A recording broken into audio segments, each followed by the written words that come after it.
All right. Welcome back, everybody. I think we've got a really cool episode in the books, no pun intended, for you today. We are going to be talking with Rusty Williams about his book, Doubt on Trial, an agnostic minister's case for questioning the Bible. So right up my alley. So let's go ahead and read the back of the book. It says, a minister encouraging readers to question passages in the New Testament. While most pastors defend the books of the New Testament, this book encourages you to ask questions about them. A member of the clergy suggesting doubts are good and should be embraced. While most church leaders steer members away from their doubts, this book suggests you thoughtfully consider them. Sacred texts written decades after the death of Jesus in a language neither he nor his followers spoke, became the books that make up the New Testament. Copies of manuscripts that included additions, deletions, and mistakes made their way through the earliest stages of the Christian church to become the accepted canon of Scripture.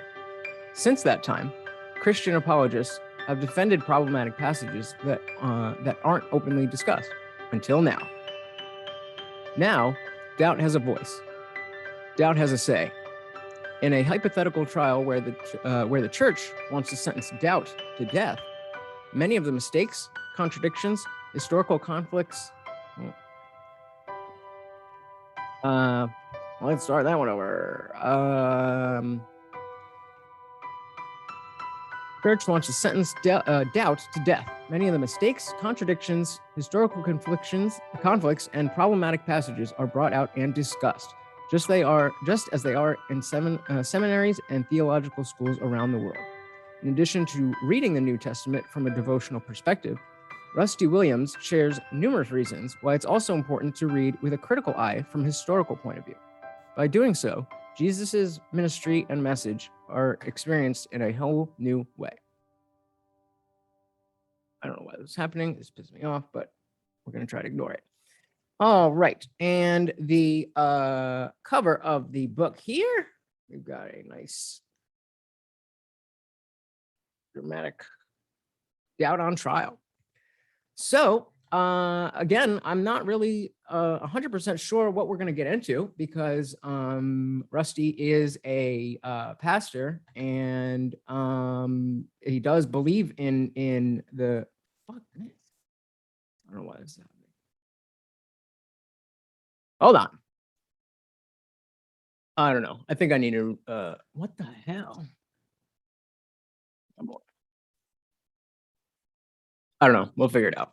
So that is the back of the book. Like I said, he does obviously believe in Christianity, and I'm not really sure where that's going to take us. Obviously, he is going to be, in the book itself, looking at some of the things that I, as an atheist, would question about, specifically the New Testament. And I didn't reach out to these Christians. They're coming to me, I promise. But yeah, let's do it. All right. And here is the man, Rusty Williams. Welcome. Thank you for coming on to the I Didn't Read Your Book podcast. Well, thank you for having me. It's really a pleasure to be doing this. I'm really looking forward to it. I am too.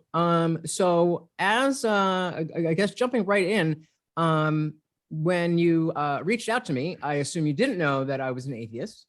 No, but I think it's awesome. As an agnostic who wrote a book about the New Testament, I find it fascinating to talk to people like you. My son is an atheist, so I have great conversations with people who have whatever they believe, all ends of the spectrum.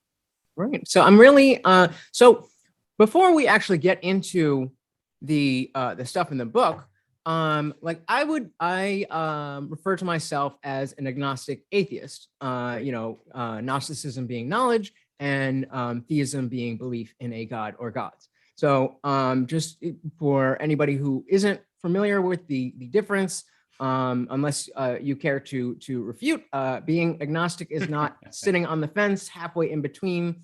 It is about your claim to knowledge. And so realistically, we should all be agnostic, but you can be an agnostic believer, I myself am an agnostic atheist. There are some Gnostic atheists who think they know exactly whatever we can't possibly know at this point in time, but we'll let them have their conversations on their podcast. I hear you. So that being said, where obviously, besides everything, what brought you to the title of agnostic for yourself? So you hit the nail on the head, and I can't tell you, you took the definition of agnostic, gnosis meaning knowledge, the prefix a meaning lack of or without, right? That's how we get the word agnostic. Yep. There are so many people that their belief in what an agnostic is someone who's on that fence, like you said, I don't know what to believe. I'm not sure there's a God. There might be, there might not be. And in reality, that's not the case. So I call myself an agnostic, and I go into this in the book. It's because I don't have the knowledge. I'm without the information needed to say, this is who Jesus was, or this is who Jesus is. This is who God is. This is who God was. There's so many contradictions, so many discrepancies, so many historical errors and I focus on the New Testament as a Christian minister. So imagine being a Christian minister and selling yourself as an agnostic. That always goes over well. So I'll focus on the New Testament. There are just so many things that once we look at the New Testament from a historical standpoint and through a critical lens, we read things differently. It's the same words, but we read them differently because now we're not reading it from a devotional standpoint. We're reading it from, and that's usually how people are taught, right? You learn to read the Bible from a devotional standpoint. So for me, the agnostic part of me is that I just don't have the information. So I'm not going to go around thumping my chest or thumping the Bible and saying, this is the word of God and this is what you should believe because of all the research. And again, everything that's in the book, believe it or not, is taught in just about every seminary in the world. Every theological school, every university with a religious studies program has what I put in the book. And there's nothing in the book that doesn't come literally from the pages of the New Testament. So that obviously begs the question, if you don't know, what makes you believe? Personal experiences. Total transparency here. Being brought up a very conservative Episcopalian, right? So, if you don't believe, well, there's two places you're going to go when this is all over. And you're taught this. Remember, this is drummed into a child's head in a lot of families, maybe not so much anymore, but for a lot of families, people my age, I just hit my 60th birthday here. So from the earliest age I can think of, from being dragged into church and dragged into Sunday school, you're told if you're a good boy, you're going to go to heaven.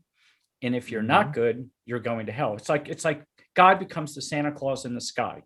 Right. And if we're good, well, Santa will bring you what you want on Christmas morning. But if you're bad, well, you're getting coal and you're not getting what you want. And coal would be hell. So there's a certain part of me that is just inherent that, okay, what about this? It wasn't until I started deconstructing my own faith that I came to realize that, wait a minute, I don't have to believe everything my parents told me. I don't have to believe all of this. And this is what started the journey. So I'm not saying I'm not sure there's a God. I'm saying I believe, and if we can get rid of, this will make people happy. If we can get rid of the term God for a moment, is there, and you're speaking my language. If there is a life force, if there's an energy, for me, my statement of faith is God is love. It's that simple. I don't have a statement of faith about what I believe about the Trinity and about Jesus being the only Son of God. My statement of faith is God is love. And that universal love, that part of us that we know it exists, right? You have love inside of you. You know it exists. And yet you couldn't go into an operating room and ask a surgeon to open you up and find where love is. It's real, but it's not real. It's there, but it's not there. So for me, my definition of God is simply this universal part of life that allows us to love and allows us to receive love. Some people put a name on it and they call that God. And that, it seems to me that's what the ancients did. And all the different religions, share this in common, at least the idea of love. So for me, that's what it is. It's not that there is this Holy Father who oversees heaven and there's going to be a judgment day. And when I get up there, I'm going to have to account for everything that I've done. And then he's going to say, yeah, maybe not. Okay, come on in. Or no, short 2 points. There you go. So that's my definition of God. It's not so in a way, when you talk about being a theist, I am more of an atheist than I am a theist, because the theist believes in this identity of this God being. And I don't know if that's for me or not. So I just accept the fact that it's love. So I would put you in the category of deism as opposed to theism then. Right. Where like the God of Spinoza, or like the God that Einstein would talk about, where that there's a big mover and whatever, but it's again not tied to any specific dogma. It's just an acknowledgement that there's something else, and so just to give you a little background on me, listeners will have heard me say this a million times, especially if they're fans of. Oh, really? I decided to rock my own merch from my last podcast. But yeah, I was born into a Catholic family, and was in the Catholic Church, baptized, confirmed, and then when I was about in 8th grade, we had moved over to a Methodist church, and so that. When I was younger, it was all the, Christian brimstone and fire and all that stuff. And it wasn't, and so I really, it was just something I didn't like, but of course I was indoctrinated. So I definitely believed it. And then when we had gone to the Methodist church, because it was a much more open environment, then I took to it a lot more. And so I don't remember I don't have an exact moment where I say I lost my faith and anything like that. But the way I put it is that I remember that if you remember AOL Instant Messenger, when I was a freshman in college, on my away message, I would put Bible verses in the away message. So that was 2008. 2008, 2009. I was a full believer. And then, a little bit of philosophy, a little bit of psychology, a little bit of psychedelics, and my thinking is a lot different. But and it should be, by the way. We shouldn't be stagnant in our beliefs. Definitely, and like I would guess many people who grew up with faith, who then became atheists. There was a significant period of anger and being that militant atheist, and feeling lied to, and all that stuff. I mean, think of any stereotype of the atheist, and I was that for a number of years, because I was like, I know that I'm right, that you aren't, that so I know that I'm right when I say that you don't know. And I felt so confident in that it didn't really, just that point alone is what I was subsisting on, and trying to maybe, I guess, have that validated, that even though I, still want to be a good person and morals and all this good stuff, that wasn't what I was paying attention to. And it took a couple of years, got a little bit older, talking with a number of different people about this, taking more philosophy classes and learning about what else. Okay, if I don't have religion, what do I think about stuff? What do I believe? What do I know? What do I not know? All that stuff. And so, my spiritual motto, so to speak, is believe nothing except that anything is possible. And thank you. And I got it tattooed right here. Nice. Thank you. And I just think it encompasses everything that we need, and allows for correction and update and all of this kind of stuff. And I think the type of religion and faith that you practice, I think, is far more common, like you were alluding to, far more common these days than the very strict kind, although that's still alive and well. And so when you said, let's take the word God out of it for a minute, and I say, you're speaking my language, that's what I've been shouting from the rooftops, is that, hey, a lot of it, you don't believe in a lot of this stuff either. We're just taking some of the good parts and just trying to ignore the slavery parts and ignore the different cuts of cloth parts and that. So why don't we just be real and say, yeah, there's some great moral philosophy in this book, and that's it. That's where I come. As you were speaking, I was thinking about, and people have given it a word, deconstruction, and it sounds like your deconstruction it came about by way, there wasn't a crisis of faith. In other words, it was just one thing after another, and then you felt that anger. I went through something similar in that I learned everything that I put in the book. And again, the subtitle is An Agnostic Minister's Case for Questioning the Bible, because I was raised not to question. And you talked about, you think there's a lot more people like me practicing Christianity. And I hope I really do hope that's the case, because certainty is real problematic. And when you're brought up not to ask any questions, and that guy, and always had to be a guy, by the way, right? Methodist, you at least became a little, a little more liberal, but always there was a guy, at least in the Episcopal Church, there was a guy standing up there, at least it was, as I was raised. Now the Episcopal Church has become very progressive. You listen to him and what he's saying, he's God's spokesperson up there. And so when I say you, I was raised to whatever was said, whether it was fire and brimstone or whatever it was, that was the word of God, and that wasn't to be questioned. Now, and I give your generation credit for this. The internet has opened up. We didn't have the internet growing up. I grew up in the 60s and 70s. You wanted to learn something, you had to go to the library. You don't even remember what an index Dewey Decimal System, decimal system and everything, right? So we had to look something up. There was every home had a whole stack of encyclopedias. You had a bookshelf of them. And you had to research. The information wasn't at your fingertips, so we accepted a lot more of what we were told. I became that I don't want to say cynic, and I wasn't angry. I became very confused when in seminary I learned the contradictions. This is taught. The historical part of Christianity is taught before the divinical part of the faith. So and sorry to cut you off, but when you say that, you mean that, at the highest levels of people studying this, they're not shying away from these things that are clearly there, normal people like me are saying, like, hey, this doesn't line up. And so you're saying that at the highest level, they're not just, well, God works in mysterious ways. They're actually dissecting it. It's dissected, and then you are taught how to be an apologist for it. So God works in mysterious ways, or there's certain things that we don't know.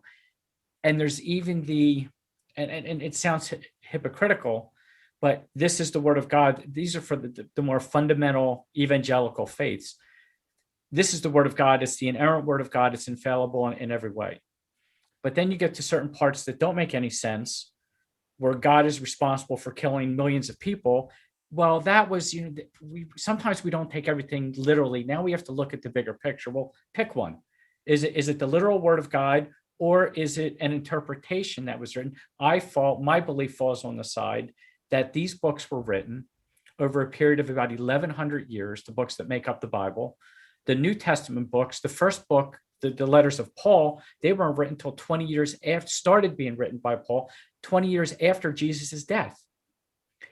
All of the books of the New Testament are written in Greek. Jesus and his followers spoke Aramaic. Aramaic, right. The literacy rate in the part of the world and the part of the empire where Jesus preached, where his ministry was, hovered between 3% and 5%, and they were for the very wealthy, very well-to-do people. Yeah, so I never really thought about that point. So you have in Jesus's ministry, say, around the end of the third, beginning of the fourth century of the Common Era, depending on what books you read. But let's say, if Jesus was crucified at the year 30, let's say he had anywhere between a 1 and 3 year ministry. That part of the world where he was very poor, very desolate. Think of the Pine Barrens of South Jersey, right? This is a rural, remote area where Jesus for the most part taught. Now you have his teachings being shared from generation to generation. And it wasn't until the first gospel written, the Gospel of Mark, is written 40 years after his death by someone who wasn't even there, in a language that Jesus never spoke, or at least his followers never spoke. Maybe Jesus knew a few Greek words, but there's nothing to suggest that Jesus was fluent in Greek. The language of that area, it was a very local language, was Aramaic. So to say that this is exactly right, can you imagine, and I won't ask your age, but can you I'm imagine? 31, don't worry about it. Okay, go back to middle school. Pick a year in middle school, 6th, 7th, 8th grade. Pick a year, and now write down everything that you remember that happened in 1 year of that school year. Now, there were some important things that happened. There was some memorable things, but make sure you get the exact, the discussions, the words are exact. Make sure you have times, make the sure right quotations, and It's impossible. And yet we say, this is what Jesus said, this is what he did. Instead of looking at it, what were the writers of the Gospels trying to portray? What were they trying? What was the message of that time?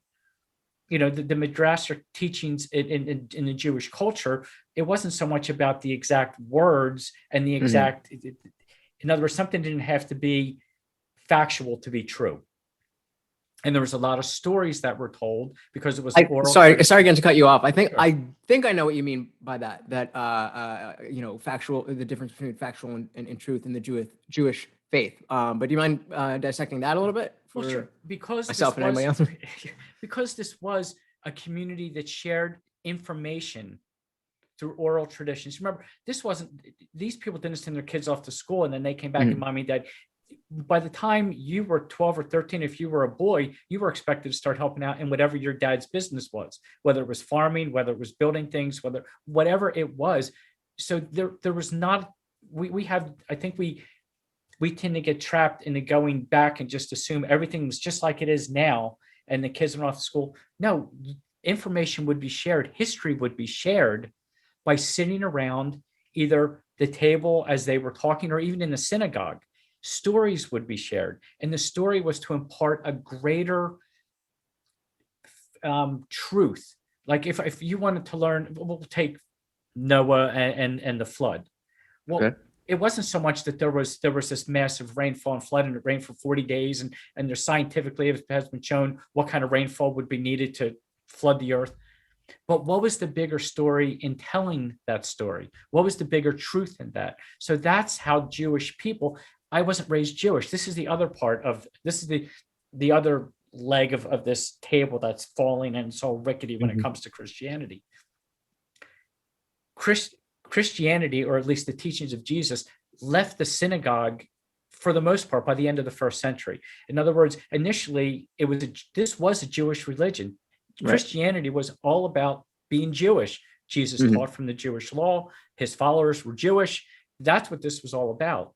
So it wasn't until it left the synagogue that Christianity really took hold. So we fall into this trap of assuming what is told, what we read is exactly what happened, when in essence, we're not Jewish. At least I'm not. So I can't say from a Jewish standpoint, from my culture, what does it mean to read the different levels in a story? And a Jewish rabbi would probably read the New Testament completely different than you and I. So that's what I mean by that. So, and I mean, yeah, I definitely agree. I'm wondering, you know, how this kind of, you know, when you bring up this type of thinking to people in your church or other believers, I'm wondering what kind of reception you usually get. You mean how bad is the reception? See, here's. At least they know I'm a heathen. There you go. Yeah, and I'm an apostate. I would never bring this up from the pulpit giving a sermon. I think that would be like 2x4 therapy, right? Everything you believe in, someone comes up and whacks you across the head with a 2x4, right? My dad used to call that 2x4 therapy. My brother and I needed 2x4 therapy a lot.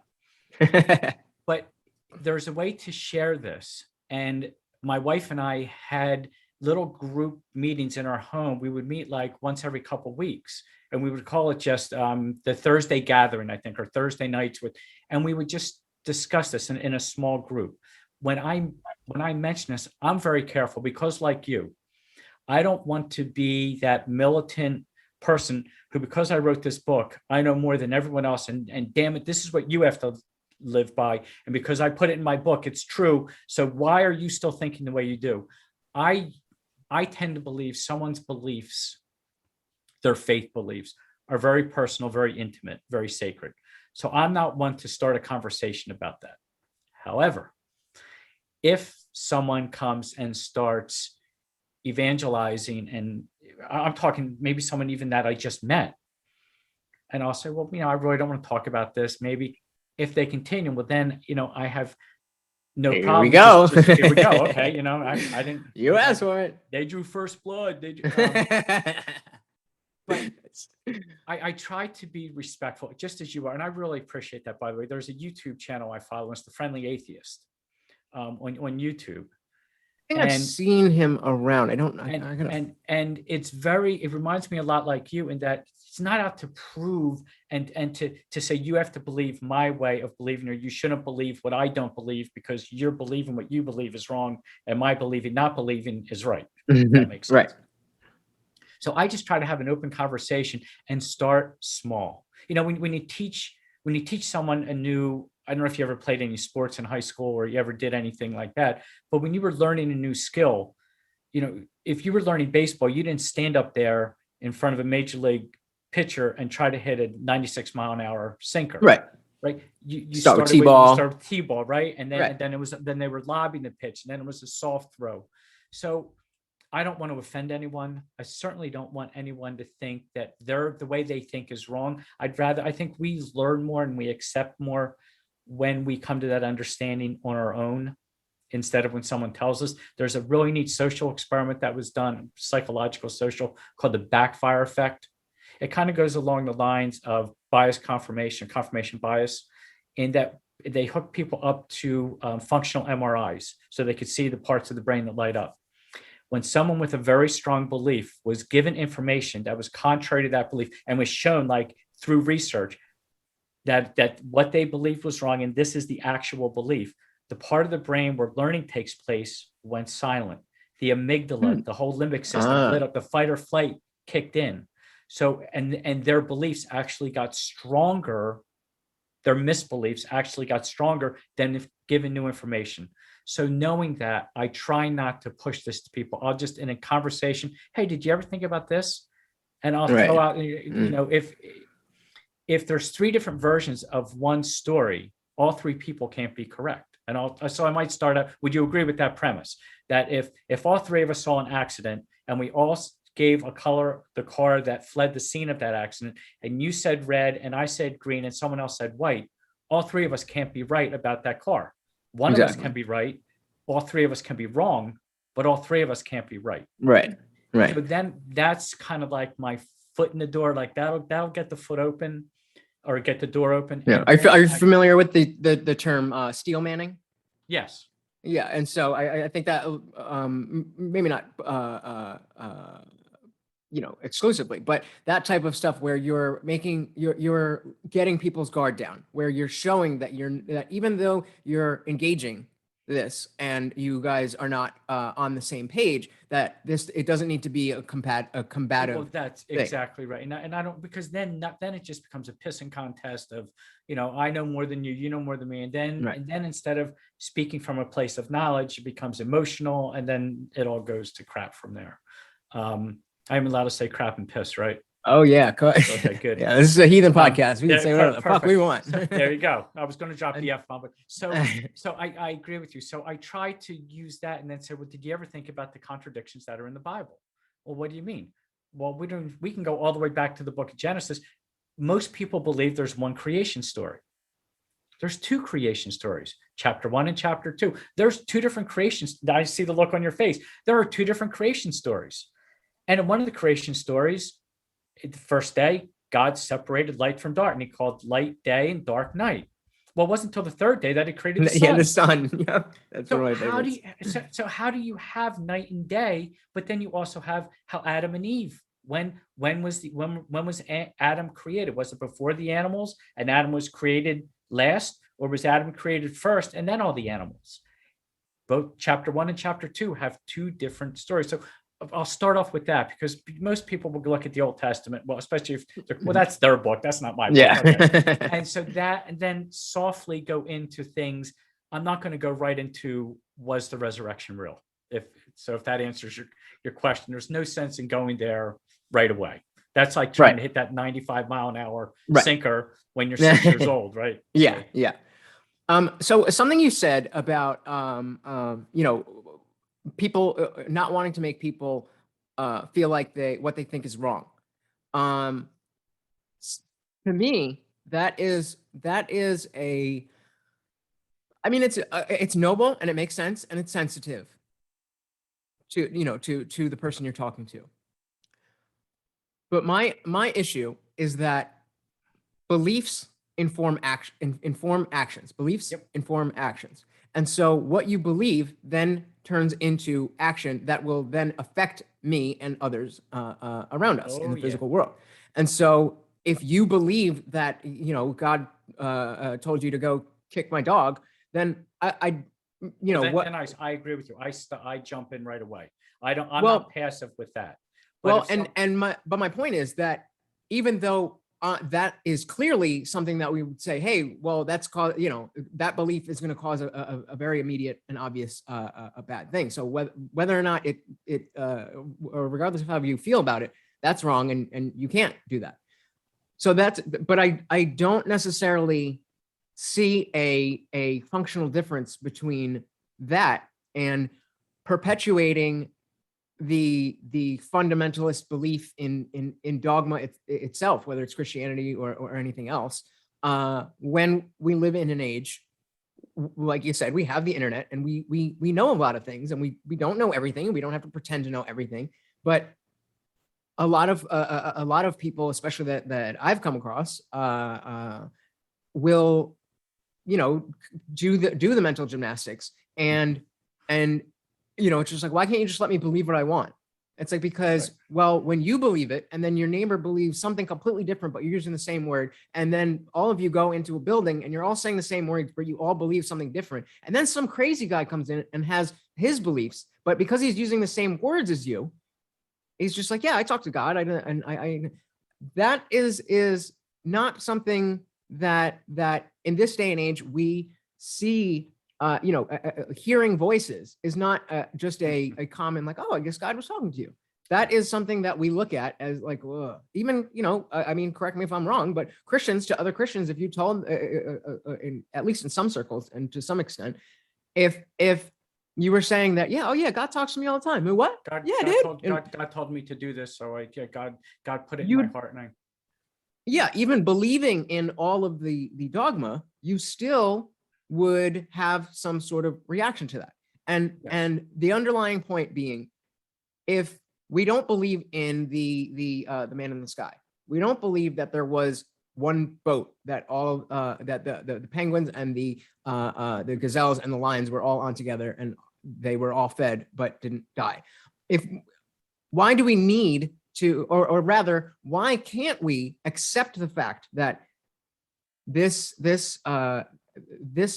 way of thinking is not as, in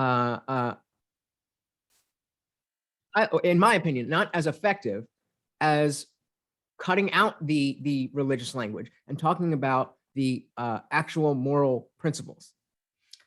I agree with you. We all have skill sets. Not confronting someone is not meaning that I don't, or other people shouldn't at least speak their truth. One of the reasons I wrote the book is because of the backfire effect. And I've learned, so not just because I saw that the studies that talked about this weird phenomenon that when people are given, and part of this, and I should have mentioned, the two topics that were the most, where people dug their heels in deeper and believed what they believed, religion and politics. Yep. So that's when the part of the brain lit up that is the fight or flight reflex. So instead of walking around saying you should believe this, because then am I really any better than the ones that stand on the sign that all gays are going to hell and right. Or from my perspective, the guy who's standing up at the pulpit telling lies to the community. So that's why I wrote the book. It's not to confront people. It's to try to meet people where they are. And it's a process. Remember, your process didn't happen overnight. And if it did, you probably would be an emotional wreck. I can tell you that when my wife deconstructed, we were living down in Florida and we used to take walks on the beach. And we were just having a discussion. And I didn't share a lot of what's in the book because she was raised Catholic, 12 years of Catholic school, by the way. In addition to the Catholicism that was taught, the normal indoctrination. So she really almost had like a breakdown on walking along the beach, saying, "Well, what the hell is all this about? Then, well, what do I even believe? Like, I don't even know anymore."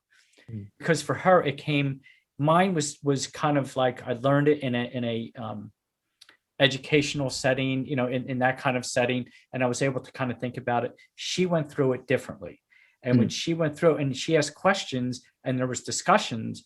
And I wasn't going to hold back. I wasn't going to lie to my wife. But man, once it was like watching a wrecking ball hit a foundation of a skyscraper, because it came down and it was painful. So as a Christian minister, remember, I'm still a minister, and my doctorate is in ministry. And I purposely went ministry, not theology. I don't want to be a theologist. I didn't want it in divinity. I wanted to minister to people, to help people. So what are they to you? What is the difference between?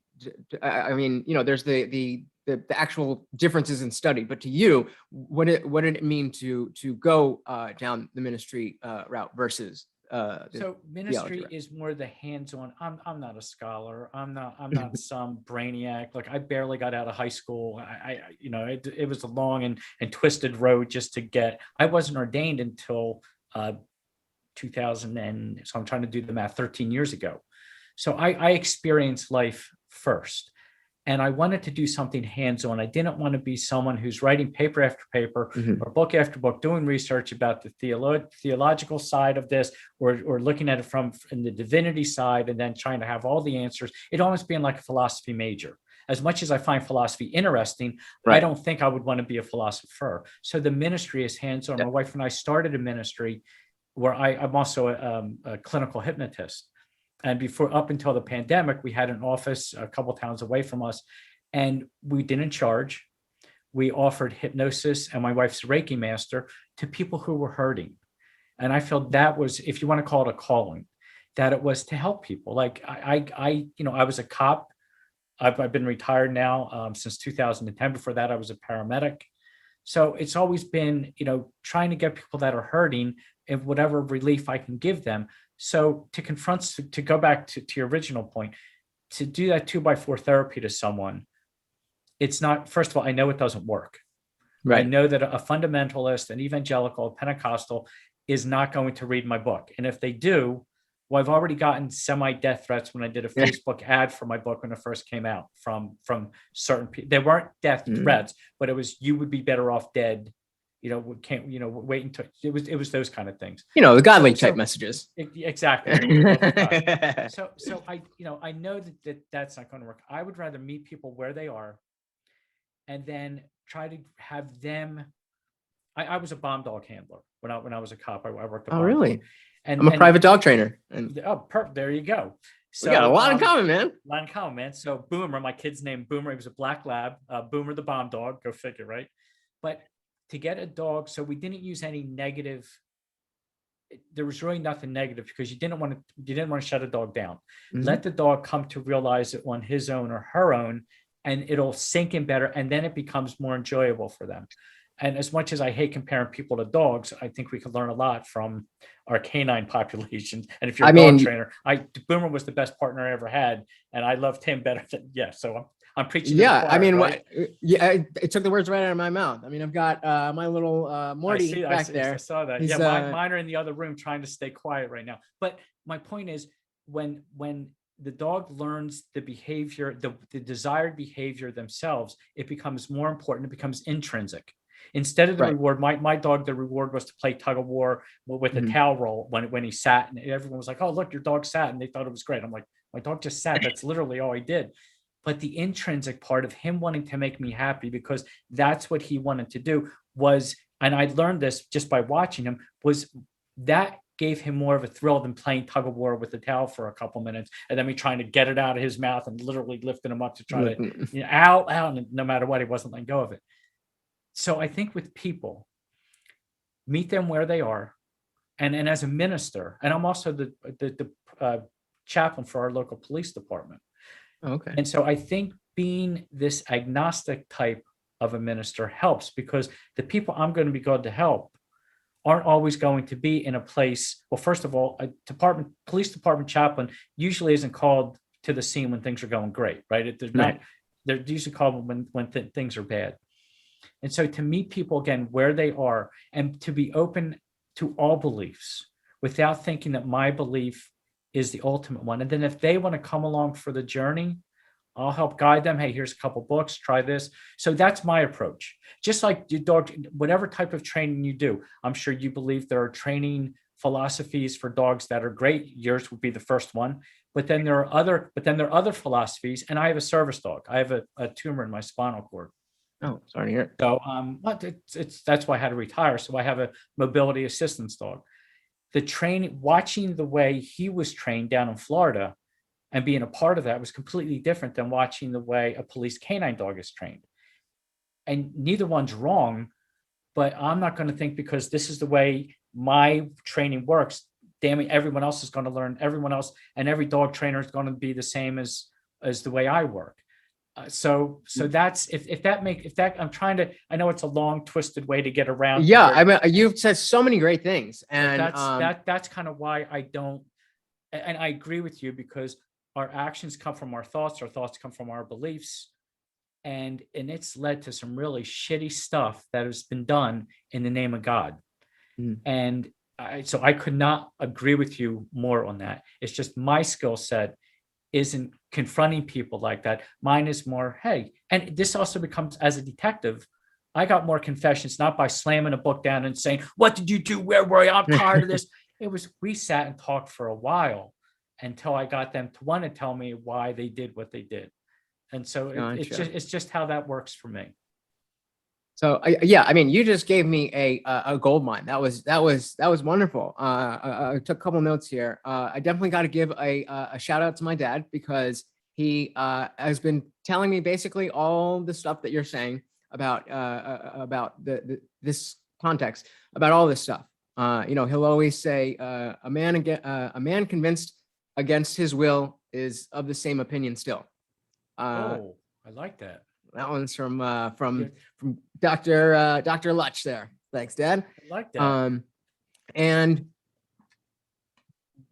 just to keep on the subject of him, my mom is she's very religious. She's that's her thing. And along with everything we were just talking about, it wouldn't be fruitful for her and I to even open the conversation. It's just we're starting from too far apart, and with the all other stuff, it's just a non-starter. But my dad and I have, over the past 5-7 years, built up a much better relationship. As he's a doctor, so when I was younger, he was just working a lot. So I didn't, and when he was home, he was tired. So Sure. He was a great dad, always coming to games and stuff. But I didn't get to spend as much time with him as I would have liked to. So we didn't have that super strong relationship. And plus, they're immigrants, and I'm an American child. So a lot of things that up until this current period, I didn't really have, we didn't really have an open dialogue about much of anything. Whenever we talked, it would just be like, did you do this? Did you pay your bills? Is your car all right? And just kind of pleasantries and making sure. But as that relationship developed, again, at first the religious argument, it was not even argument, discussion was off the table. But just over time, we've learned to respect each other's boundaries more and get into it knowing that we both want to understand each other better. And are you familiar with, there's a YouTube call-in show called The Atheist Experience? No. So it's yeah, so it's just a call-in show, and it would be just like this. And somebody, they go live on Sundays, and they just call in, and the premise is, what do you believe and why? And so someone will call in and they'll say, what they believe in, and usually the question is why and how do you know that? And a lot of it boils down to, well, it's just what I believe, and which has helped me personally get to the point where I can accept that you are saying you don't have you don't have hard proof evidence, and in spite of that, you decide to believe. That makes sense to me, more than thinking that the text of the Bible is that evidence, and you are right because of that. And so I bring up the show because it was really pivotal, I think, in changing the way I had these conversations with my dad. And because it was I made with each episode, it's great. They'll like break, do a different link for each call. So I made a playlist on YouTube with just a bunch of different poignant calls. And so because we would sit, he would come over, we'd hang out, we'd watch the playlist, and with each call, because they weren't his beliefs and his personal beliefs, it was much easier for me to dissect the argument itself, because you rather than him. Right. And so it definitely, the idea of the 2x4 therapy, it's not worthwhile. So even deciding that you want to have this conversation, again, you need to find the way in which to do it. And as you alluded to, with the dog stuff, again, that's right up my alley, because it's amazing how much it's every day. There's so much I see in the process of training with each unique dog, unique people, and it's a microcosm of not only religion but politics. And you talked about what the what the dog wants to do, and a lot of times you go in and it's people who maybe never had a dog before, never they had an old dog, so they never really trained it, and they bring this new puppy and they think it's gonna be easy, and then it gets out of control. And so by the time I get there, it's like it's the dog's world and you're just living in it, and they think they can dictate the terms of all the interactions. So all we've got to do is show the dog that if you choose to follow me and listen to me, it will be better for you. You can choose not to, but as an all positive reinforcement, we don't. My company specifically doesn't use like shock collars and stuff. No e-collars, nothing like. Good. No, and I mean not nothing against balance trainers. Just I'm sorry. They have a purpose. They have exactly. They have a place. But unless that client knows how to use it, you can correct a desired behavior. And if you don't hit it in a split second, which and that's why I know how to use them. But man, when I see people just going bat, go ahead. I'm sorry. Yeah, that's like point, yeah. Oh, I hear you. Right on the same page. But point being that you definitely see on a very simplistic scale how beliefs about the world change behavior. And when you're talking with dogs, when they believe, like for my program, we start with treats and we do a couple commands, and then we have a yes marker and a no marker, and then we want to build that up and have them respect your authority, so that when you say to do something, they don't believe that it's whatever I feel like, and when you say no, that they respect that, and you don't have to get into these yelling matches or all of that stuff, because they already know their place. And it's when you try to, or rather when you do it correctly, you can see how well it flows. And in the same way, and it's enjoyable. It's enjoyable for the dog. It's enjoyable for the owner, absolutely. Opposed to grabbing a leash and with a pinch collar and continually doing this. Yeah. Yeah. I'm sorry. And I think people are the same way. You can teach or not even teach, but just talk about things in different ways. And I think especially for someone like me, and then clearly for someone in your position as well, navigating that while having at least for me very strong opinions has been very difficult.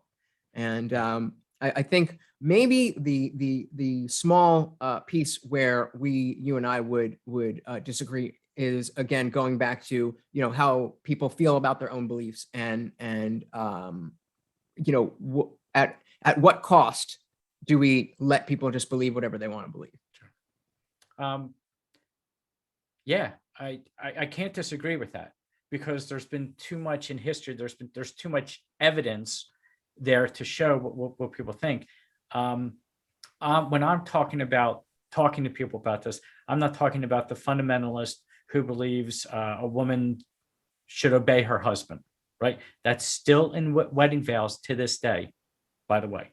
Went to a wedding not too long ago, and the wife said, "I promise to love, honor, and obey you." Now, well, even if we can pick that apart really quickly. That's what I'm saying. And that's what I'm saying. Are you freaking kidding me? Like, well, hold on a second. Because in the way that we talk now, obey, that's a loaded word. You don't want to have to say that you're going to, because the implication is that you don't want to do it. But I still need, and again, we're just using comparison. We're not comparing people to dogs, but I want my dog to obey me, but that doesn't mean I'm abusing that power. And going back to what you were saying about how maybe it's not the exact words, but the sentiment. I would argue that that traditional gender role thing actually has been, or I guess the pushback against what that was. The man, the woman must obey the man, so the man has all the power, and and the pushback against that. Where we want women and everyone to be equal under the law and all that. But I think it's messed with how people interact. And the assumption when you say the woman should obey her husband, and again, we could update that more to, I think, follow, in the sense of follow his lead, is that the point is she chose a man who is worthy of that of that leadership.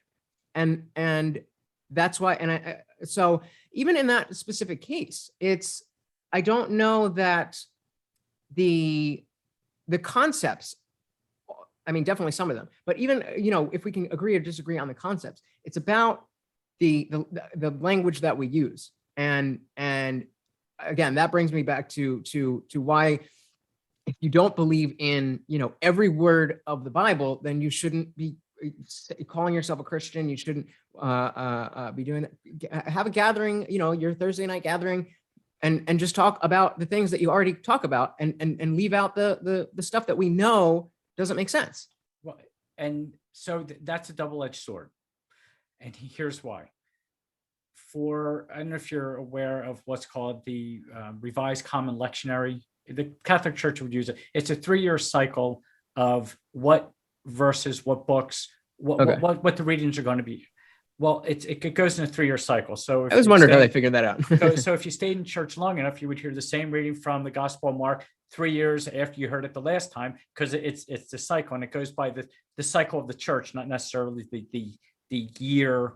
It's more the church year. Yeah. Between crucifixion, between Easter, and then Christmas, and all of that. There are passages that are never discussed. They're basically, those passages that are talked about have been cherry picked. They've been cherry picked to say, so we're only going to read the good stuff. We only want to give you the good stuff. Well, what do I know is good if I don't have anything to compare what's bad? So why not discuss, and I'm not saying this should be done by the pulpit again. I'm saying an adult Bible study where we can sit down and say, listen, you never knew this was in the Bible, because when you research, I'm going to look up verses for when I'm hurting or when I'm grieving, and it gives, Google gives that whole list, or my minister, my pastor, my priest said to go look at these verses. And this is what I remember that they talked about in church last Sunday. What about all those verses you didn't read? Yeah, I hadn't read more than a couple lines, a passage here or there, my entire Christian life, until it wasn't until I was an atheist that I was like, wait a minute, I don't even know what's in this book. And then if you ask a Christian, I've read the Bible. Really? But much of it. My point is, I think it's good to share what were the purpose of writing this book, and what were each gospel writer, the Gospel of Mark, Matthew, Luke, and John, and that's the order they were written is Mark was written, then Matthew, even though it's Matthew, Mark, Luke, and John, Mark was written at least 10 years before Matthew. So the gospel writers, what was their intent? What were they trying to portray? And then if we see, okay, why were they trying to portray Jesus? So let's unpack that. What were they trying to convey? I mean, obviously a lot, but to boil it down. The first gospel writer, the Gospel of Mark, and again, now you're going to get theologians who, this is a generalized statement, as general as they can be, as much as dogs poop outside. That's how general this is going to be, okay? I don't know why I just made a gospel writer compared to dog poop. That's pretty bad. Yeah. Okay, I loved it. I know, I'm getting a hit for that one. So if you think about what Mark, the writer of Mark, wanted to show is that Jesus was the Messiah.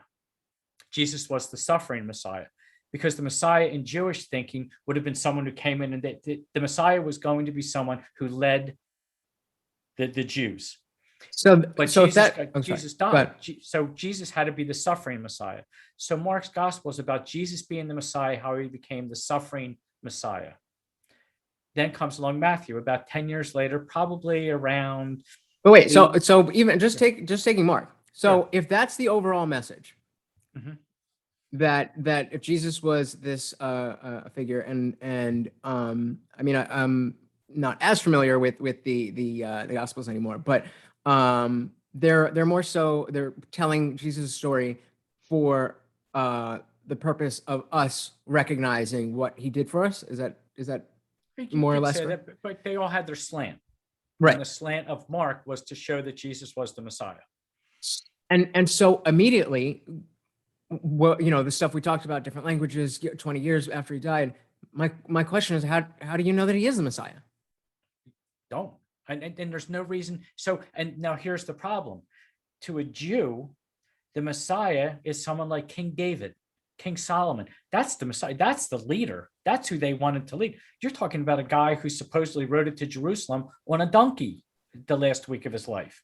So this was problematic for the writer of Mark. So Jesus was the suffering Messiah, that there was power in being calm and being loving and those kind of things. Right. So I'm glad you said that. So those things are useful and real and relatable and timeless and all that kind of stuff. So why can't we just have a book about that instead of? I believe it was. You know what I mean? Was it Thomas Jefferson?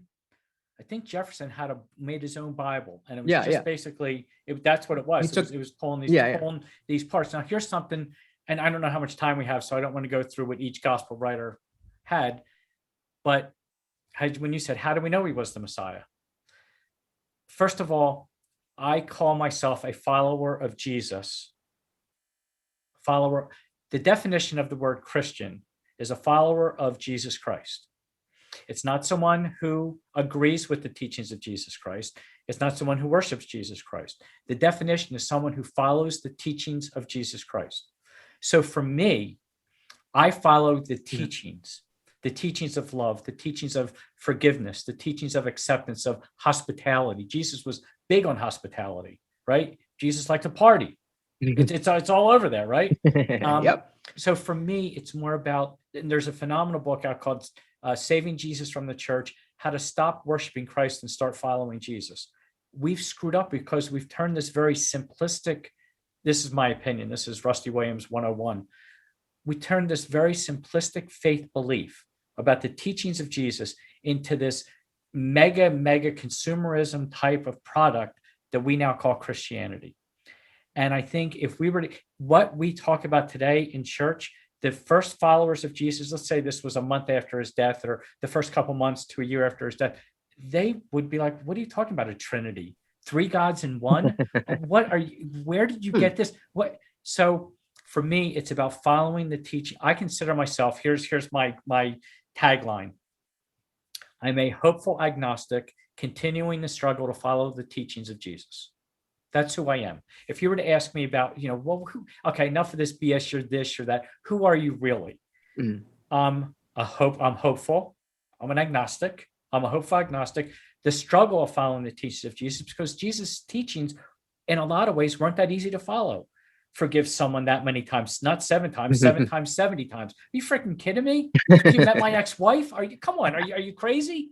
Right? But I'm by the way, my caveat to that, my ex-wife and I have a phenomenal relationship. We get along great now. We try to talk on the phone regularly. My current wife, she loves it when I call her that. My current wife, my ex-wife, they're friends. They talk. So, but I'm just saying, but these things about, what do you mean forgiving someone this many times? What do you mean about, and then trying to figure out, because Jesus spoke a lot in parables. So what the hell was he meaning about? Like, are you kidding me? What are you talking about? So it is a struggle for me to continue to follow the teachings of Jesus. So I don't look at myself as this Christian that, no, I'm a hopeful agnostic, continuing the struggle to follow the teachings of Jesus. That's what the original Christians were. They were following the teachings of this man that they called Jesus. Did they believe he was God? Probably not. That doesn't even enter into the picture until we get way into the Gospels. And it's not until John's Gospel, written almost 70 years after his death, that Jesus is equated with God. Certainly the first Christian writer, Paul, never equates Jesus with God. They're never at the same level. So it's not until 70 years after his death where that very beautiful prologue in John that opens John's Gospel, in the beginning was the Word, and the Word was with God, and the Word was God. Jesus is the Word. So Jesus is God. That's 70 years after his death. So John fucked it all up then.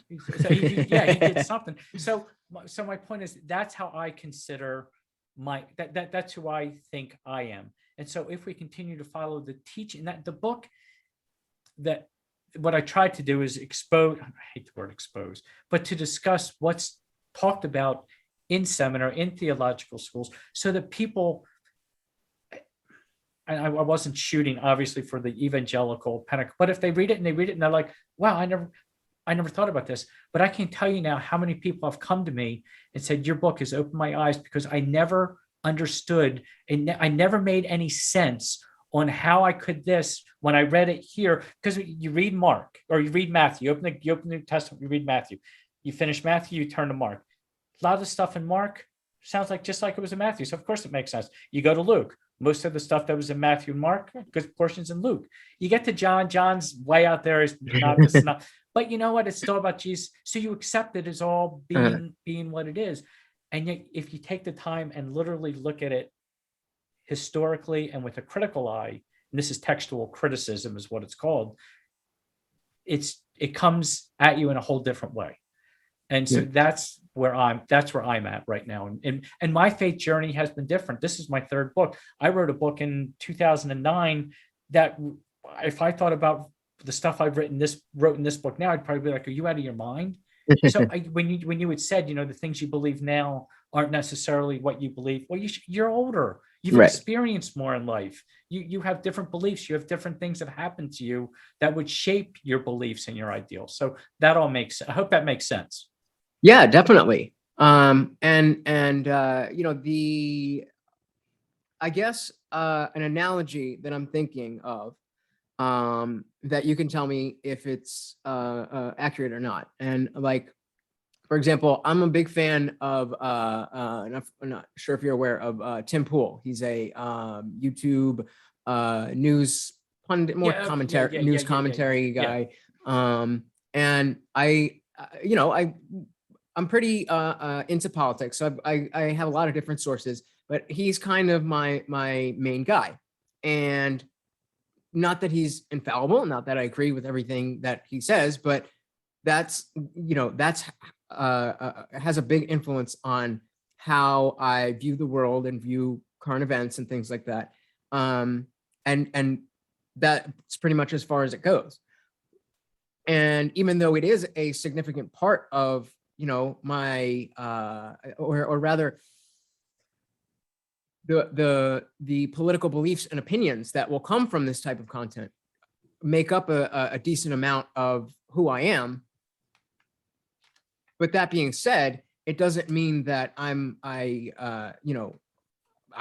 believe Tim Pool is a god. And even if some people do, that doesn't mean that anyone who thinks Tim Pool's content is good is off the deep end. And I think the comparison is, again, you not necessarily falling into the specific category of a theist. I wish there was a bigger space for that type of thinking and community and all of that stuff. A bigger space for that to exist and flourish, specifically away from the dogma. And while I can, obviously the teachings of Jesus and the good things that we like about the Bible are in fact good, I think a fundamental pairing with that stuff and the concept of faith and believing without evidence is what connects it to the extremists and the fundamentalists and all of that stuff. Yeah. And so I'm still left wondering why, why it needs to. And again, and not for you specifically, but I guess I'm speaking more generally, and to listeners. If you're a Christian, do you necessarily need to be a Christian to still be who you are? You necessarily need to call yourself a Christian in order to believe the things that you believe. And on top of that, right up my alley. Go ahead. I would just to finish with, on top of that, if we agree on, what a Christian is in terms of bringing it back to the Bible, do you really want to be that type of Christian?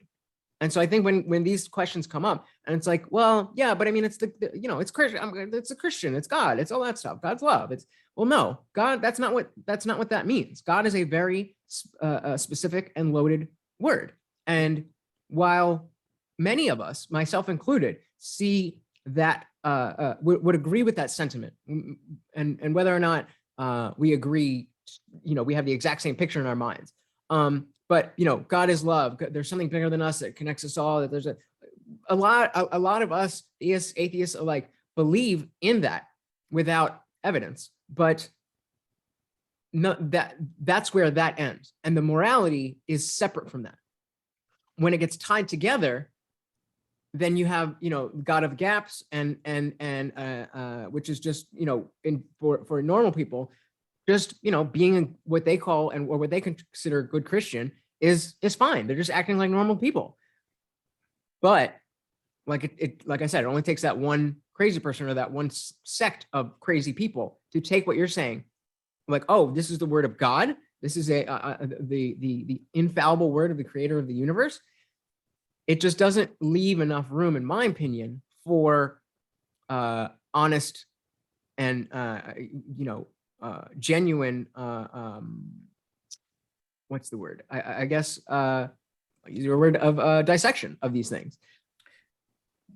When you were talking, I'm thinking, I'm picturing my website, thebarefootministries.org. Go ahead and go to it anytime you want. But on the website, and there's a page for this book. And I put in there, and as you're talking, I'm going, oh man, this is on. I put in there, if taking what's in the book about, we'll just say about the miracle birth of Jesus.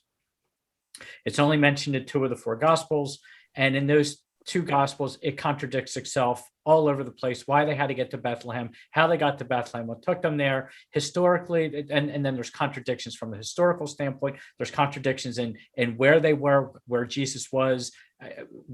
So if we accept that, Mike, and I pose these questions, and I have maybe a half a dozen discussion questions, and I call them discussion points. Can someone call themselves a Christian if they don't believe in the virgin birth? Can someone call themselves a Christian if they don't believe in the Holy Trinity? Can someone call themselves a Christian if they don't believe in the physical resurrection? Can someone call themselves, I'm picturing this in my mind, so bear with me. Can someone call themselves a Christian if they don't believe that Jesus is literally God's son? And so, and I put in there bulleted points about what I bring out in the book, where it's highlighted, where the contradictions are, where the discrepancies are. And then, and I leave it as an open-ended question in that, I'm not here to say you can't call yourself a Christian, but is it possible for someone like me, in other words, I guess a more honest way to ask, let me ask you this. Would you call me a Christian? No. If I told you I didn't believe in the physical resurrection of Jesus, you would see me as someone, how can you be a Christian if you don't believe in that? Going back to the definition of a Christian, someone who follows the teachings of Jesus Christ. If I follow the teachings of Jesus, is there anywhere in there that says what I have to believe?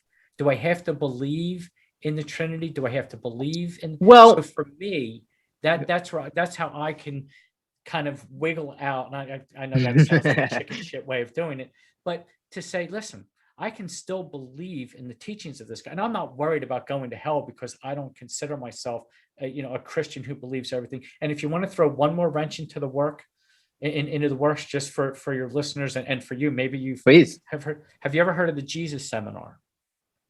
I'm sure I've heard of it before, but the Jesus Seminar took place the end of the last century. God, now I sound old. So we're going back into it started, I think, in the mid 80s, went through the 90s, and I think they still met in up to like 2000, 2001, 2002.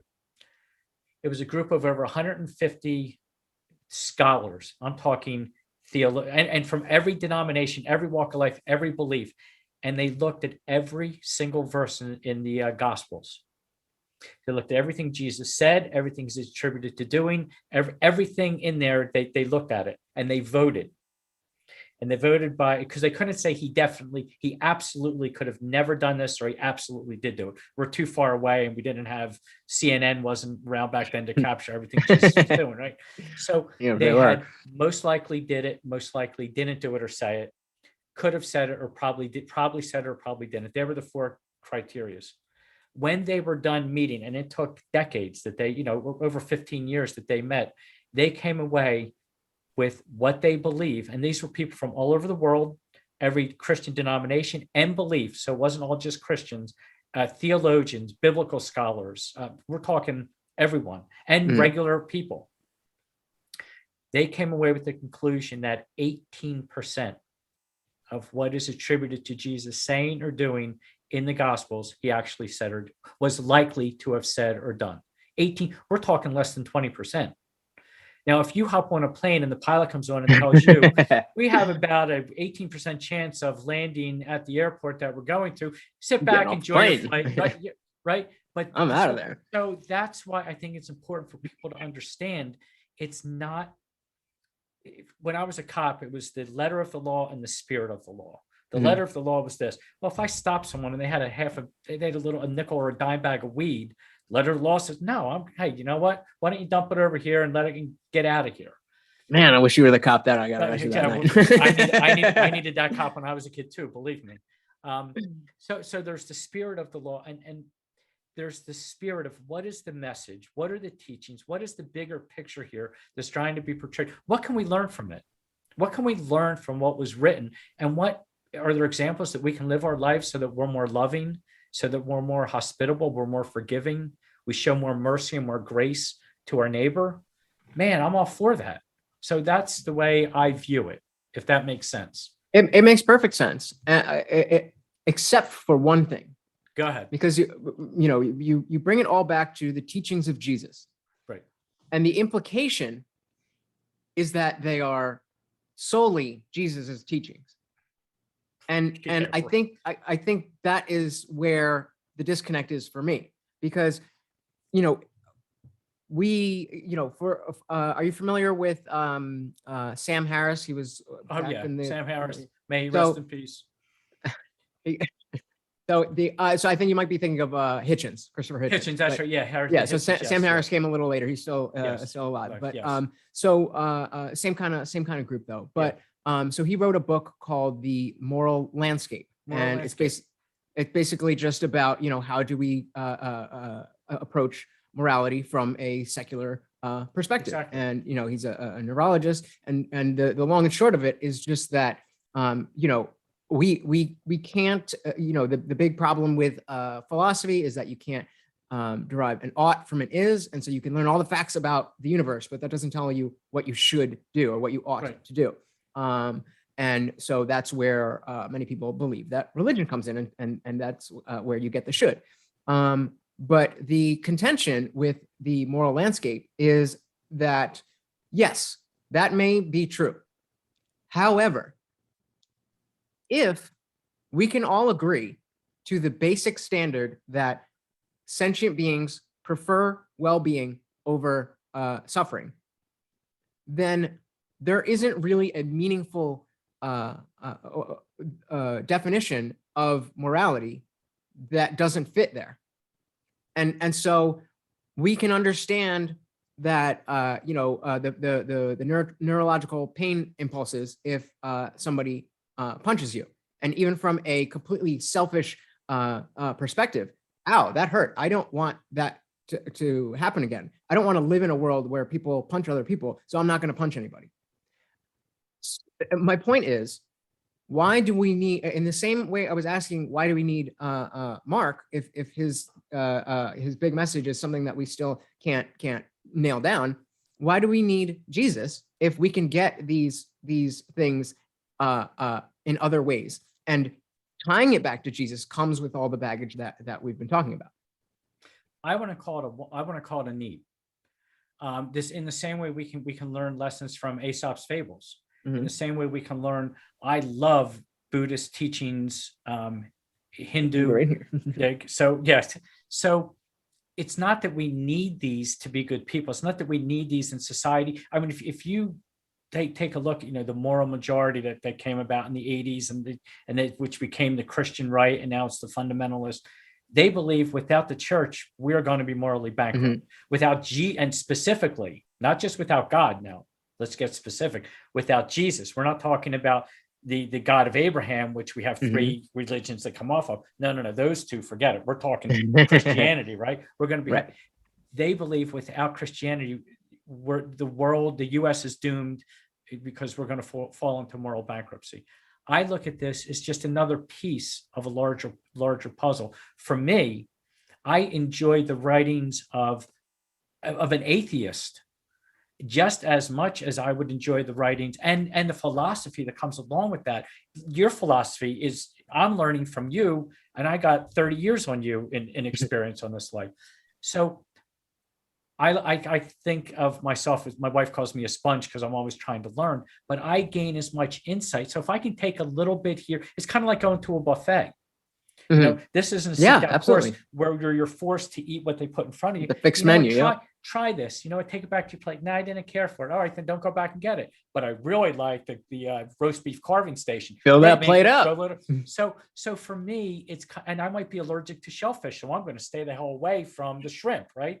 So for me, it's more along those lines where I can learn a little bit.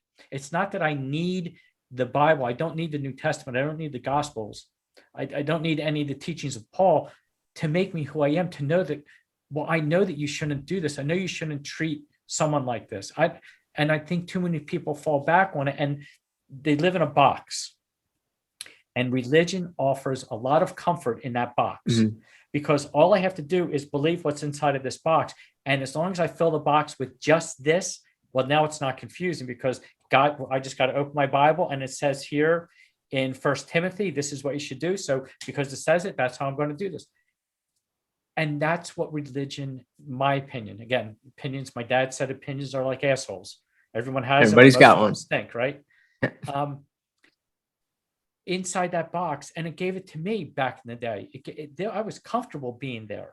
It provided comfort. It provided safety. Remember, when someone deconstructs, they're losing safety, security, and certainty. I can tell you firsthand when you take that away, it's hard. Yeah, I can tell you firsthand that there's times in the past 10 years that I wish I had that faith back, that feeling that I could appeal to somebody that was listening, that cared, that could do something about it. And I that's definitely something that I miss, but obviously not believing that it's real it's not quite the same, you know. Exactly. But it's so again, I'm preaching to the choir because you were there, and it feels nice to be secure and safe. And there's a social structure with church, and you feel welcomed. You feel like you Yeah, belong. but you know what else feels really nice? Freedom. For me. Yeah, but you know what else feels really nice? Being on heroin. Well, okay, there you go. So, but it comes with a lot of baggage, doesn't it? A lot of baggage, yeah. And you can feel that's a great good. Analogy. You can. I stole it from Matt Dillahunty, so from the experience, so I can't take credit for it. But I haven't actually ever done heroin. I got close, but never. And so the comfort that you know, again, to borrow from either Sam Harris or Matt Dillahunty, the you know, the question of if my mom was on her deathbed, and she was saying, before I die, all I need is to know that you've gone over this phase, and that you've accepted Jesus Christ. I absolutely would lie to her and make her feel good, because what point is there to be right in that context? Right. That's point. And this is similar to the theme of the Ricky Gervais movie, The Invention of Lying. That's basically what it is. His mom is scared to die, or they live in this world where lies don't exist. And then his mom's dying, and then he's like, "Oh no, and she's scared. He's like, it's gonna be fine, and there's rainbows, and then really." And then some of the nurses hear him, and because there's no such thing as lying, this message spreads, and he becomes a prophet, and so on and so forth, based on a lie. And maybe the teachings of Jesus are not lies, but the as you just mentioned, from that meeting, only 18% can be attributed to Jesus. So when you're saying you're following the teachings of Jesus, how do you even know that you are? What you are following the teachings that are attributed to Jesus, but are not exclusive to Jesus. That's too long to put on a nameplate, so I'll attribute that. But they are attributed. It's called being an agnostic atheist. So remember I said how things were passed down orally, generation to generation.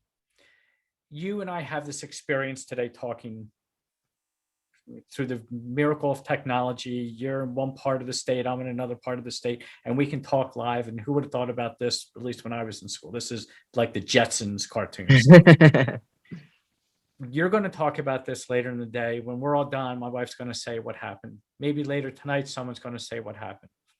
I'm going to explain how interesting you were, how you're a dog trainer, how much we had in common. We live in the same state, all this stuff. They might tell someone. Just because it's not exact doesn't mean that truth of you being an interesting person isn't there. And if someone takes my words but twists them to make you're still that interesting person that trains dogs, and you're still really nice to you. But that's how I'm portraying. But that's something subjective. Yeah.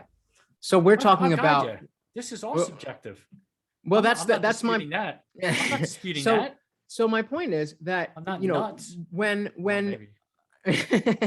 so like, let's, you know, to take your example, let's say, you know, somebody that has their own book was, you know, interested in the idea, and they want to come on the platform, and after this they ask you, how did it go? And you know, maybe you don't recount exactly what we said, like, you know, when you were saying about, you know, when I was in middle school, you're not going to remember exactly. I mean, it will be on YouTube in a couple hours, but the relating the message that you know, you had a good time, and we got along, and all that stuff is not something that can be refuted, because it's your opinion. And I don't want morality to be that of opinion. I'm not saying it for morality's sake. Well, but that's what I'm saying. You're using this as an analogy, and where I'm saying you're even though, you know, you're not remembering the exact objective facts about the conversation, you taking and sending that message is still true. While I agree with you, I don't think that can be compared to what we're talking about and calling the teachings of Jesus. Because we're putting too much weight on the Jesus part and not and on the teachings part. And that I understand. I find beauty. I think the Gospels are beautiful works of art. Do I think they're historically? It's a historical book. I don't read it as a historical book. Mm-hmm. So just as like I wouldn't read a philosophy book from back in the time, before the Common Era, as a or a novel or a novel, right?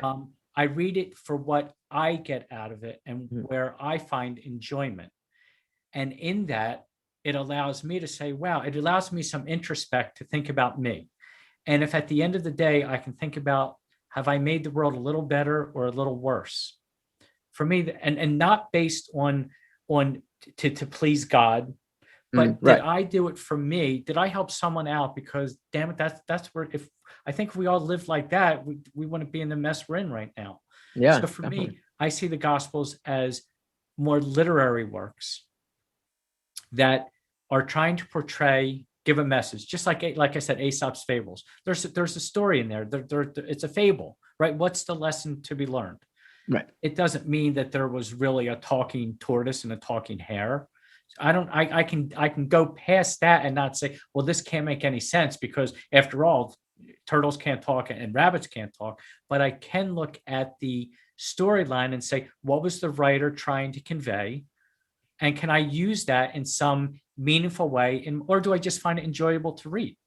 So what if, taking that example, society now was turning based on the facts of that fable?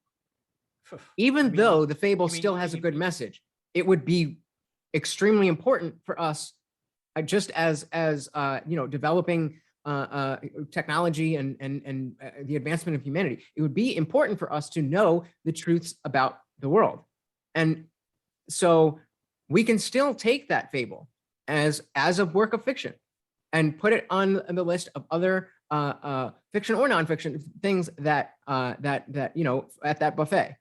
And so, I mean, I'm more, I think, playing devil's advocate more than directing these questions directly at you, because, like I said, look, I think I was a cop, I was a detective. You're like the defense attorney. Bring on the cross-examination, counselor. Let's go. Well, I love it because, like I said, I wish more people had if we're going to keep Christianity and those religious words around, I would much rather it be your brand of Christianity, where you're separating the objective physical parts and what the message is and what you get out of it personally and all that. I think that's fine, as long as it doesn't connect itself to all the other stuff. But as long as it does, then it seems to me that we can't afford to just let it go on. And it's maybe there will be a period of growing pains where otherwise religious people now have to go through the same growth that a lot of atheists have, where they lost their faith and then had to develop their morality on their own, realizing that they had already done that because they already looked at the dogmatic book and they already are picking and choosing which ones they like. But once that underpinning is taken away, you really feel out in the middle of nowhere, and it's like, well, can I just go murder people? Nobody's going to stop me, and there's no hell, so why not? And then then you have to go down further into the actual reasons and have reasons. And just like the dog listening because of that intrinsic value, when you live according to your values based on having really questioned them and broken them down and tested them, then you can be confident in them, and you don't have to outsource your thinking to another being. You don't have to outsource your morality to anyone else. You can be the arbiter of how morality plays out in your life. And you hit the nail on the head. If I need the fear of a mystical guy in the sky who's going to strike me down, or I'm not going to be invited to the big party at the end of all this if I kill someone. If my only reason to not kill someone, murder someone in cold blood, is because I'm afraid of what God is going to do, there's something inside here that is way wrong. I would say for someone like you, like my son, who's about your same age, it took us 2,000 years to get to where we are. There will be growing pains, and I think the way you put growing pains, I thought that was perfect. But it took 2,000 years to get here. I don't think it's going to happen in your generation or the next. However, that doesn't mean there can't be a shift. I remember when I said, I agree, the earliest Christians more, and I can't say this because I wasn't around back then, did they see Jesus as God? No one saw that. No, did they think he was born of a virgin? That's not even written about until 60 years after his death. Or Joseph. Yeah. There's, I think, a healthier faith would help all of us, and I'll call it a healthier faith, not a better faith. And to also not look down at people who have no faith. This idea that somehow Christians are up here and all the other world religions are down here, and then below all them, by the way, are you heathen atheists, who are going to burn for eternity in some fiery pit. Where is that? Where's the love? And some will say, well, that you have to, it's tough love. Bullshit. It's, until we accept the fact that, why can't we, I'm going to go back to Rodney King, which you don't even remember, but when he was getting, I was alive. Why can't we just work on getting along and accepting what you like? Why can't I accept your belief without thinking there's anything less than you? And I'm going to be perfectly honest with you. There was a time in my life, because of the way I was raised, when if someone didn't have a belief, well, there was something wrong with you. And it wasn't like I was some evangelist, but my job was to try to, come on, why don't you come to church with us this morning? And I've tried, it's really cool. We have this great youth group, and man, because I felt that I had some responsibility. Well, if Christians are worried, if their end game is salvation, is salvation and eternal life, why are you so worried about what I believe? Well, I mean, I get that. If you're that, let me believe what I want. I want to let you believe what you want. Now, there are some that would say, wait a minute. And I think was it Penn or Teller gave this analogy that if he was, and he thanked the person who was a Christian who said this, who tried to convert him. And he said, look, if I was standing in the road and a bus was coming, I would want you to say, hey, this person believes there's a bus coming. So he wants to warn me that, hey, you're standing in the street, get out of the street before something bad happens. So I get that part, but I don't get the part about making someone less of a person because of their beliefs or lack of beliefs. That goes up my rear end sideways. Yeah. And I, again, I was definitely guilty of that early on in not so much when I was religious, because again, when I was in the Catholic Church, I wasn't really into it. And then when I was into it, it was the Methodist Church, which was a lot more open. And it was in those early days of atheism, though, that I felt like I had to evangelize straight. You were going to set everyone straight. But I mean, even, breaking it down, if you truly believe that I'm going to burn forever, well, if I don't accept what you're saying, well, it makes sense to me why you feel that need. Now, if you could have that conversation to a point where it didn't end in some type of mental gymnastics that neither of us are going to accept, then it would be more acceptable. But it's the arrogance, if I may say so, that you do have the right answers, whether that's just which answers you think you have. And who am I to say I have the right answers? This book, I mean, granted, I only used what was written in the Gospels, but I'm not saying this is I'm not, and just for your listeners, so they know, I'm not trying to push any agenda in this book. I laid out there as a trial, as if doubt is personified, doubt is on trial, and doubt is defending his life because the church has blamed doubt for the decline in membership over the decades. So the church wants to put doubt to death because doubt is responsible and the reason for the church's decline. And doubt is trying to say, hey, this is why I'm here.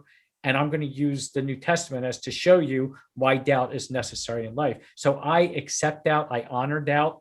I'm a doubting person myself. Maybe because I was a cop for 25 years and cops are notoriously cynical SOBs to begin with. But there's I like the word skeptical. I'm a skeptic. Skeptical. There you go. So you're a skeptic. So there you go. And one my favorite Bible, there's so many versions of the Bible. My favorite version of the Bible is the Skeptic's Bible. I don't know if you've ever read that. I think the last name I've heard of it, but I haven't. Wells. I think Wells, and it has a lot of the things that I bring out, all the contradictions, all the discrepancies, all the historical errors, all the times that God is responsible for killing people, like taking credit for it. Like I got, it's like we're playing GTA and I got credit for killing, this many hoes. And, it's so, yeah. So that's my favorite version of the Bible. So I like the idea of doubt. I think doubt has served us well as a human race for all this time. Yeah. I doubt that we will find a point on which we agree more than that. I mean, we could go all day. I could talk about this all day, and you're a pleasure. You said you've got some other books, so you've got an open invitation to come back, and you are too kind. Now, what is the name? Just so that your viewers on YouTube know, what is the name of because I'm going to blast this out on social media. What is the name of your YouTube channel? So it's just called I Didn't Read Your Book Podcast. Okay. It's just the name. Perfect. Yep. So two last things. So I want to ask you one last thing about the question about the book, and then we'll get all your socials and all that stuff. With this book, focusing on the doubt of specifically the New Testament, regardless of where the person is coming from, what is it, if you could boil it down to, a sentence or a couple, what is it that you hope that anybody can take from this? Be open-minded. You probably could, and maybe you've never heard this term, but being in clergy, I've heard it. There's this transactional theology, and I call it vending machine theology. God does something for you, you must do something for God. You do something for God, therefore God will do something for you. I alluded to this with the Santa Claus analogy at the beginning. Our prayers, our list are our prayers. We send them up. We wait for everything is Christmas morning. I felt a sense of freedom. I felt a sense of joy, of growth in a way like never before when I traded my the transactional theology for transformational faith, where faith transforms me. I'm not trying to do anything else, but just be the kind of person that I want to be. The Buddhists would say it's all about, it all starts with you, and there's always reasons for it. How this can transform me into just living the best life that I can be. I want to live life to the fullest. And so this book, I hope will open eyes and open hearts. The open hearts is probably going to be a lot harder, but just open eyes to understand, hey, let's be open-minded to what's out there, not be so closed-minded that think we have all the answers or this book contains all the answers. Because damn it, there's a lot more to life than a collection of books that was written over a period of 1,100 years. And the last of those was written almost 2,000 years ago. Yeah. I think that's a simple yet very poignant message that gets lost in this space. Being there's just so much fluff around all of it that can, especially from the outside as an atheist, it's like, what are you guys doing over there? But as I mentioned, I would love or I would much prefer a world where the worst, for lack of a better word, of Christianity is the type of philosophy that you are talking about. And while I also am not going to push anything on anyone, I do implore anybody who's listening, of course, to buy the book and see exactly what Rusty has to say in it, but also really ask yourself those hard questions. Are you just a Christian out of convenience? What do you really believe? Why do you believe it? How do you know these things? How do you know that all of these the things that we've gone over? it's really, really easy to just take the answers that are given, and because you may not be, the most diehard, because religion may not be your biggest thing. It's just, it's the kind of thing that you tuck away. But because again, the beliefs are tied so closely to actions, and actions is morality, which is much bigger than the beliefs that come from or that lead to those actions. But the entire, your world perspective, the way you view everything, the way you talk to people, the way you see yourself, all of these things, I think it's a lot healthier, to use your word, in the way that you're doing it than I think the way a lot of other people are. Oh, I appreciate so that. I'm not going to ask you or anyone else to not believe in God. I don't know for sure, but I'm pretty much makes sense to me that there's probably not a God, but I doesn't really make too much sense that there's absolutely nothing. So there you go. Hey, just be nice to each other. I want to just dovetail on something. And when you said, I don't know if you saw my eyes, you said, I think you said a Christian of convenience, or out of convenience they're a Christian. I call that, I came up with a term for that. It's a policy holding Christian. It's fire insurance. If I'm a Christian, I'm not going to burn in hell.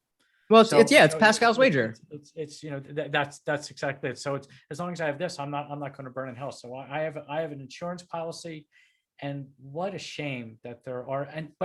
And I'm not saying it's a shame as a way to say I know more than those, right? But to live in that kind of fear and guilt, and we're all worthy, we are all good people. The guilt that's laid on people, some religions, some denominations of Christianity, that you are worthless and without God you're nothing, and you're a rotten human being, and you were sinful from the moment you took your first breath. That's the kind of theology that I think is just so harmful and so wrong, and is just so dangerous, that creates mental instability, if not mental illness, and we can go down this rabbit hole, but it just causes a lot of shit. So I couldn't agree with you more. Definitely. Well, yeah, I mean, this was great. I really appreciate your work. I appreciate that this is what you're doing with your retirement. And again, the more of this, it's not my message. If we can get rid of the religion altogether, that would be ideal. But like you said, that's not going to happen in my lifetime. Which again, I'm fine with. And if it can be again, your brand of Christianity, rather than some other brands of dogma that lead to all of that stuff, we'd be in a much better world. And I guess that's it. We'd just be in a better world. It's that simple. You just summarized the last chapter of the book. Thank you, man. So definitely go out and get it. With title one more time. What was the title? Doubt on Trial. And the subtitle is An Agnostic Minister's Case for Questioning the Bible.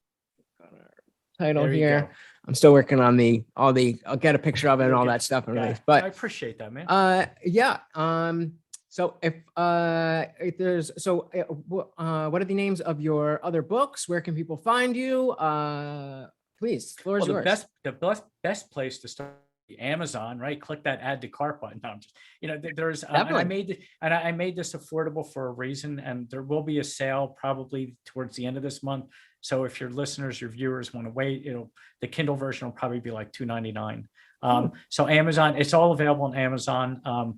The other book, I was published by a Christian publisher, my previous two books. Christian publisher was indicted over a year ago for thousands and thousands of cases of fraud, for not giving any royalties to it. So those books, even though I wrote them, you still might be able to find a book I wrote about fostering shelter dogs. My wife and I foster dogs, and it's called Pee, Poop, Heartache, and Love: Life Lessons Learned from Fostering Shelter Dogs. You might enjoy that one. You can find me on Facebook. It's just Rusty Williams. There is a Facebook page for the book called A Safe Place for Doubt. And there's no trolls allowed. I monitor it multiple times a day. It's where people can share their doubts, their fears, their concerns, whatever it is. And I try to post regularly there. You're an Instagram guy, man. And I'm 60 years old. I'm an old fart. I have an Instagram account. You saw it. If, I try to keep up with it. I just don't take a lot of pictures like all the It's all about the youngins memes do. these days, All man. the It's all memes. about, I know. yeah, I actually just downloaded a meme generator. So watch out, man. I'm going to start generating memes. So nice. and again, the website is yes, thebarefootministries.org. And that takes you, there's an about me page if you want to learn more about my theology, my beliefs, but there's also stuff about the books. There's a discussion page on there, like I was saying earlier, where you can learn about yourself. Hey, can I really be a Christian if I believe or I don't believe this? So that's probably the easiest way to get a hold of me, unless I give my address, because I'm an old fart and this is all I know, man. Hey, you should start a podcast, man. Yeah, I had a, you can also find, I do have a YouTube channel, Rusty Williams. And in that there are I had a radio show with Voice America Talk Radio up until about a year and a half ago. So you're pretty good at this. All those, and they were turned into podcasts. And they've all, then I had to, like you'll do, well, you have a video. I had to add stuff, and my son, who is my IT department, had to show me how to put pictures into iMovie and Tournament. So you can also look for them. And if you're interested, it's called, or you can search Thinking Hypnotically, Living Mindfully. That's the name of the radio show. So Thinking Hypnotically, Living Mindfully. So that's my show. Cool. So all that stuff, all that stuff, and all that stuff will be linked below. So and I would please just urge, go. Can I just a message to the people, because floor is yours. You're doing great work, but to be as open-minded as you can. And I believed for so long that I was a worthless piece of crap. You're not worthless. You are worthy of love. You're worthy of being who you are, having fun. And just, my God, this trip around the sun we get every year, we don't know how many of these we have left. It took me to have a tumor in my spinal cord to finally realize that I need to slow down and appreciate every day and every moment of the day. So, hey, there's my preaching, right? Here's my pulpit. But just enjoy life, man. Just go out. And if you're not hurting anyone, go for it. Have fun. Enjoy life. Beautiful. I don't think we can end on a better note than that. So thank you again for coming. And I'm sure we'll be in touch. And when things clear up a little more, I'd love to, since we're both in Jersey, I'm sure we could meet halfway and grab a beer. I love it, man. Great. Right. Well, this was awesome. Yes, thank you so much for coming on. And like I said, so that'll be which I think we're already on the 7th episode. We're rolling, guys. All right. Again, Rusty, thank you so much. All right. And once again, that was Rusty Williams with Doubt on Trial. So definitely check that out. That was really cool. Yeah, me and him just after finished recording, we were just chatting for about half an hour. That was really cool. And Dad, I'm talking to you. This one is definitely one that I really want you to sink your teeth into. I think that between not just you and I, Dad, but you and Rusty, there's so much in common. And the conversation that I talked about in the episode that we have that's been ongoing, I think that it's another tool for us to see the ideas and just for what they are, and strip away the personal connections and stuff like that. If you are an atheist and you or just any type of big cultural difference between yourself and people you love, I can't express how fulfilling it is to at least open that door and be able to express yourself and not to say that I've convinced anyone of anything at any point. I mean, just being understand that, oh, that's what you think? Okay, that's a cool thing to think. That in and of itself, oh, that makes sense. That kind of, I don't know if I agree with you, but yeah, I can see just that little bit. And if you're religious and you can't relate to that because your thoughts are mainstream in terms of religion, then I hope this was a good peek into what that was, because even though you know, Rusty is a minister, I definitely think that he has a I think the worldview of most atheists, the type of atheists that I would like to associate myself with. There's plenty of atheists that I want to have nothing to do with, but the type of atheist where you have taken morality and seen that religion was the big game in town, tried it out, seen, wait a minute, this doesn't really fit, thrown that out, and then beyond that have gone through and still made morality something that is a big part of your life. Those people, I think, have a lot more in common with someone like Rusty than the person who is even not even a fundamental, you know, not even like a fundamentalist, but the average person who believes that when you pray, that there is a being who is understanding your words and deciding whether or not to answer your prayers. I think what I'm realizing, or what I think I'm realizing, is that that's becoming less and less common, which is a good thing. But the bad thing is that it's not going by the wayside and being replaced with a secular morality that anybody can lock onto. It's just turning into this more watered down version of Christianity or religion. But like Rusty said, it's not going to happen overnight. And it seems to me like that we're at that we're in the process. That we're in the process. And maybe not in my lifetime, but hopefully sometime soon, the idea of religion can be completely torn away from morality, and we can understand morality as a scientific and philosophical pursuit, and that's all it needs to be. That's all it needs to be. Thank you once again for coming and listening. I hope you enjoyed it. If you like the book, please click the link. Get it out there. Learn how to think about your own thoughts so that you can talk about them too. I'm speechless. I'm just thinking about all this stuff. This is a really great conversation, and there's a lot running around in my head. So I'm gonna run off and think about it all. Please remember to like, comment, subscribe, ring the bell, do all that stuff, and I will be back next week. Take care.